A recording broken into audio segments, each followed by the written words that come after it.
Hepinize merhaba arkadaşlar. Bugün sizle birlikte Brawl Stars oynayacağız. Hemen geçelim. BS oynayacağız. Bugün yapmayayım göstersem oyun.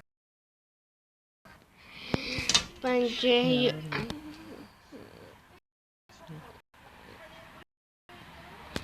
neyse arkadaşlar hemen geçelim. Ben duraklatıyorum derim. Bana göstereyim. Evet arkadaşlar ben göstereyim hemen. Q ve 2 abi. Hatta sizi inandırmak için bir dakika. Buraya açıp giriyorum. Arkadaşlar yapmayı Q ve 2 et yapmayı. Ben başka hesaba giriyorum. Duraklatıyorum. Bir de. Hemen.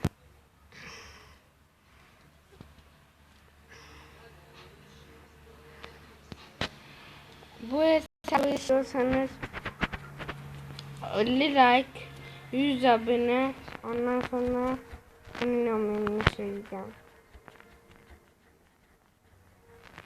Hadi neyse, bay bay. Bir dakikalık video oldu bu. Neyse, bay bay.